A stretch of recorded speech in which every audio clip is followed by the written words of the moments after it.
Hello and welcome to Grand Park. The Colts just finished up a practice here. Rough day for the offense. That's the biggest takeaway. Rough day for the offense, good day for the defense. The defensive line continues to make plays, but just a really rough day for the offense in general. Plays not fitting up. There was a couple of big plays. They hit one to A.D. Mitchell, one to Alec Pierce. But for the most part, the offense has kind of struggled. It's kind of gone on now for a couple days where it just hasn't quite looked like they're beating the defense very much. Who knows what that means at this point? Maybe it's a good sign for the defensive line.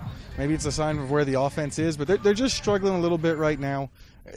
It's kind of all over the map on what it is. But because there's been some stuff that it's an overthrow by Anthony Richardson. Some stuff looks like it's a receiver issue. It's just kind of out of sync the last couple days. So hot day out here. I think the football thing that gave me joy, just football coaches love practicing in heat. We were chatting with a couple of them just now, kind of off the record, and they were saying that we were just hoping that it would get hot like this for training camp because the players need it. I think the players might disagree. Some of the fans might disagree, but just football coaches love it. It's a football thing that gave me joy. For the Indy Star, I'm Joel A. Erickson. We'll have plenty more at IndyStar.com. Today. JT, how would you assess just the offense so far throughout camp and some of the things you've done well, things that you've done well? Number one, I think we just have to continue to build on our communication. Second year with everybody being together, so that's a big plus for us. It's an advantage for us, but we also have to make that an advantage for us. So we got to continue to work on our communication, making sure that when we see certain looks, kind of everybody's on that same page and not, hey, are we, we checking to this, we're checking to that. So I think we'll continue to build on that. But so far, we've been really building on it, so I'm excited where we're at this point. How does facing Zaire and speed on some of those running plays kind of test what you and Anthony can do against two of the better linebackers? I think you mentioned that two of the better linebackers in the league, so just being able to play that chess match with them. It's not just a physical match with Zaire and speed, which I like, because really in this league, you're going to come across some great linebackers where the physical talent is not going to matter. It's going to be all about the mental aspect. How nice has it been having those reps with Anthony Richardson just thus far in camp, something you didn't get last year? I think you just put the nail on the head, just something that I didn't get last year. So anytime you can get continuous reps with your quarterback, it's always a big plus. What are some of your thoughts about the rest of the running back group behind you? Well, I think you guys saw that last year, the Pittsburgh game. I think you guys got a really good taste, and they've been able to continue to grow and get better this year. I'm just looking forward to them to continue to show that in front of the world. Without live tackling, how are you guys measuring success in the run game behind the scenes? Really just measuring how the blocks look, where are you positioned at. A lot of things in this game are all about angles and positioning. So at the end of the day, you can't, if you're not getting tackled, you can't really tell 100%, but you can get a pretty good gauge based on your position. With last year's team coming back this year, what's the biggest difference you see between last year's team and this year's team? I just think it's that continuity. Everyone knowing, especially on the offense, kind of who they're going against on defense, but also the defense knowing who they're going against on offense. So it's actually tougher. It's a tougher camp because, like I said, you got to kind of play that chess match now. It's not just a new team. Usually every year it's a new team, new faces. It's a lot of the same faces this year, so it's definitely tougher. Jason, what are you chasing at this point in your career individually and with the team? Number one, you just got to chase a championship. For me, I think that's for me personally, and I'm sure as a team everyone is. That's just something that I don't have on my resume yet, that I've seen a lot of people celebrate, and I've spoken to some people who've seen the confetti fall, and it's a feeling that they can't describe, so I want that feeling too. I'm sure the rest of the team does as well. You spoke about the rest of the running back room and what you saw from them last year and during camp so far.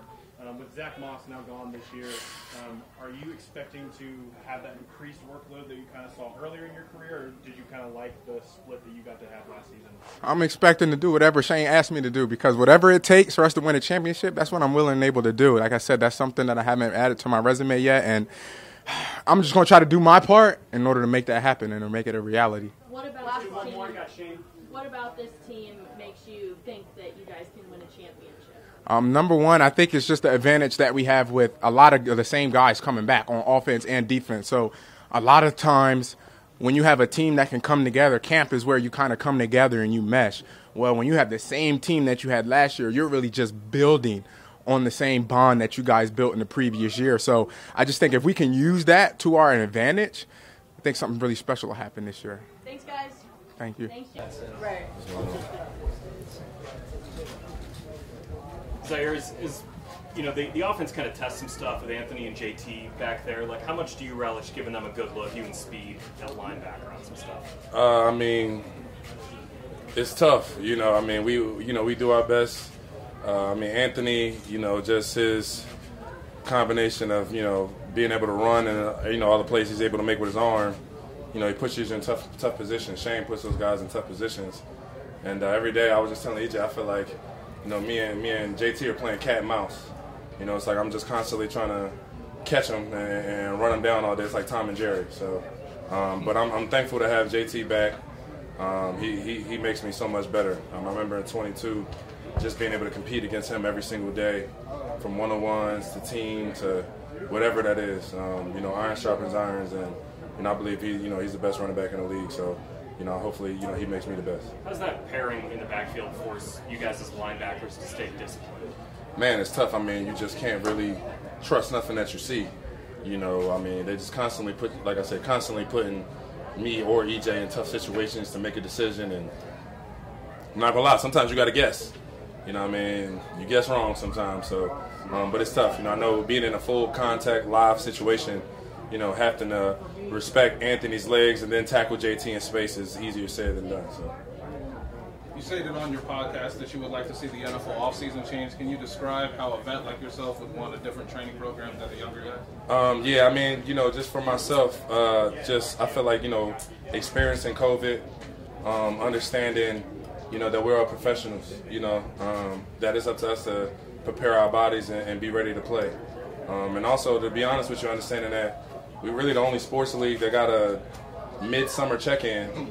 The rest of, you know, from the MLB, the NBA, everybody else, you know, when they get together, it's time to go. So, and then honestly, you know, in the last couple of years playing 16, now 17 games, you need that rest and that recovery, just to let your body, you know, heal from, you know, 17 straight weeks of car crashes. So, I just definitely think it's something that needs to be looked at and talked about moving forward. Dwight Freeney getting inducted into the Hall of Fame this weekend. Just what's that like for you as a fellow Syracuse guy to see?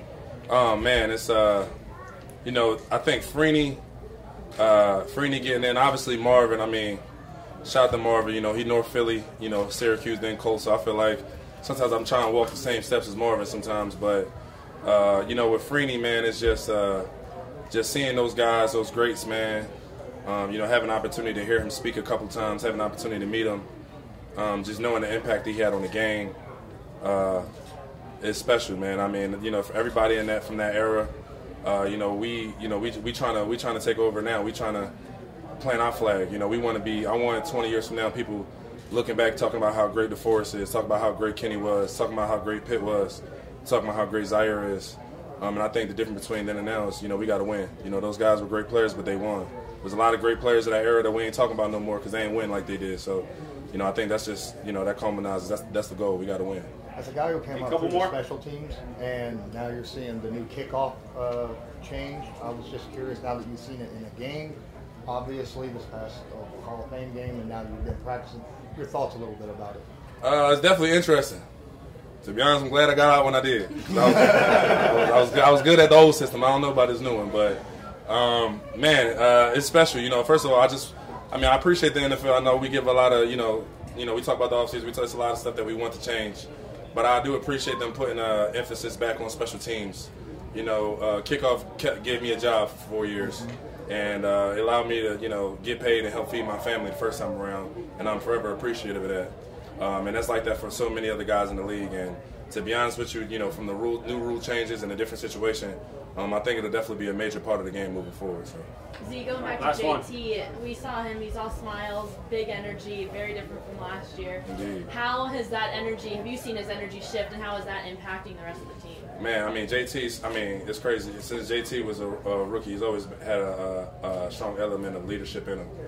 So just being able to have JT in the building, you know, his influence, his leadership in the building, his energy in practice, you know, first off, that just, you know, that's night and day. It's just appreciative to have him there, knowing that, you know, him and, you know, he's through those woods, you know what I mean, thankfully. And then, like I said, having JT on the field, man, it means a lot. So thankful that I get a chance to, you know, compete against one of the best every day. And, you know, hopefully, he's helping make me better. All right. Thanks, guys. First, congratulating Dwight Freeney on his Hall of Fame induction. What a phenomenal deal for him. Just a tremendous, tremendous player for this organization. I actually showed a highlight reel of him in the team meeting before he got inducted, just about what he's all about and what he meant for this organization. So, guys see that, what it takes to be elite like he was. You strive for greatness every day, and that's what he did. So congrats to him. Are there any updates on Raekwon Davis? We're still working through those things. I don't have anything for you. Last year you started with the wide receiver group, but only having like 3 guys on 53, and then a lot more tight ends. But this year you got a lot more. Seems like a lot more in the wide receiving group, and you still got quite a bit in the tight end. How difficult is that going to be when it comes to cut? Yeah, there's a lot of competition at both spots, especially, receiver, tight end. I mean, those are going to be some hard decisions that are going to be made for us, on cut day. But we're working through those things. We still got, 3 preseason games left, and those guys got to go out and prove it every single day. How good of a test is it for Anthony and JT? Is they're kind of figuring out what they can and can't do to go against Speed and Franklin in practice? Yeah, I think it's good. I think it's really good. You go against your defense, OTAs and into training camp. They kind of know you. We know them. So it's a great battle. You know what I mean? It's the game within the game, little nuances with that. So it's been good. It's been really good to see, but it'll be good to go against somebody else next week. The last 3 days of camp in particular, what have you seen from this defensive line? It feels like they're getting the backfield at a high rate. Yeah, they're rushing the passer at a high level, and that's what we want, Obviously, the defensive line, third downs, passing situations, go hunt and go get the quarterback, and they've been doing a good job of that. Shane, we see Zaire on the field. We know what he can do. What do you see from him behind the scenes, film room, locker room, that has him at a top-level guy? It's phenomenal. His leadership ability inside that locker room, on this practice field, the way he leads that defense, with his voice, he holds everyone to a high standard. The peer-to-peer accountability, it can come from the coaches, which is great, and that's our job to do that. But when it comes player to player, that's when it takes on a whole nother level, and he does a phenomenal job with that. And then he makes plays on Sundays, which is huge. Obviously, it's a very different story from last camp to this year's camp for Jonathan Taylor. How have you seen, he just came up here all smiles, real chatty. How have you seen his attitude change or energy change this year? It's great. Obviously, it was a different situation last year, and that's behind us. And we feel grateful that he's here, obviously starting camp and being with the team and ready for week 1. He's a phenomenal player, and we're just very fortunate to have him. Can you feel his excitement? Oh, yeah. Is it contagious? Yeah, it's contagious. He's always smiling. He's always ready to go. He's got great energy, gives great effort, and obviously he runs the heck out of the ball really well for us.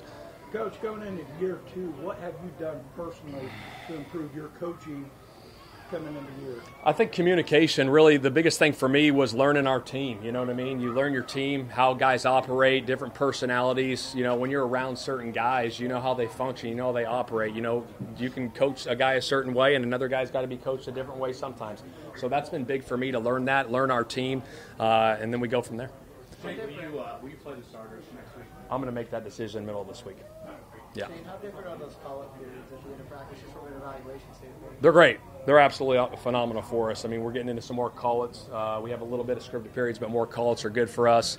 Guys can't study scripts before practice, and we got to see and find out what they know, and it goes fast. You're in and out of the huddle. You're playing, no-huddle stuff at times, and you got to get lined up and operate at a high level quickly. JT mentioned the communication was something that he still wants to see worked on. Is there anything that you want to see over this next week for preseason game?